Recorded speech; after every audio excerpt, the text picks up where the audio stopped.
बातम्यामध्ये सदैव अग्रस्थानी आणि महाराष्ट्रातही नंबर 1। आपण पाहत आहात महाराष्ट्र न्यूज 1।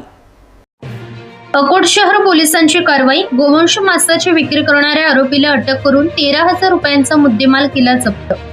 आज गुरुवार दिनांक 9 जुलै रोजी अकोला जिल्ह्यातील अकोट शहर पोलीस स्टेशनला सकाळी गुप्त खात्रीशीर माहिती मिळाली की गाजी प्लॉट अकोट येथील इस्माईल खान दाऊद खान यांच्या घरासमोर आरोपी अब्दुल वाहिद अब्दुल शकील वय वर्ष 26 राहणार कागरपुरा अकोट याच्यावर रेड केली असता आरोपी जवळून गोवंश जातीचे 50 किलो मांस अंदाजे किंमत 12,000 रुपये, मांस मोजण्याच्या लोखंडी काटा किंमत 500 रुपये, 1 किलोचे वजन अंदाजे किंमत 300 रुपये, मांस कापण्यासाठी लागणारी छुरी अंदाजे किंमत 200 रुपये असं एकूण 13,000 रुपये किमतीचा मुद्देमाल जप्त करण्यात आला असून आरोपीला अटक करून त्याच्यावर प्राणी संरक्षण अधिनियम अनुसार विविध कलमानुसार गुन्हा दाखल करण्यात आला आहे।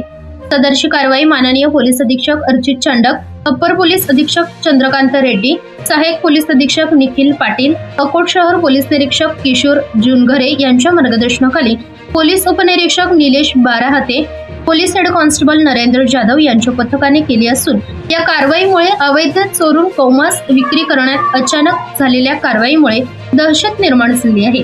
महाराष्ट्र न्यूज 1 साठी संपादक इस्माईल शेख, अकोट। महाराष्ट्रातील ताज्या घडामोडी व महत्त्वाच्या बातम्या पाहण्यासाठी आजच आमच्या महाराष्ट्र न्यूज 1 या चॅनलला सबस्क्राइब करा व बेल आयकॉनला प्रेस करा। धन्यवाद।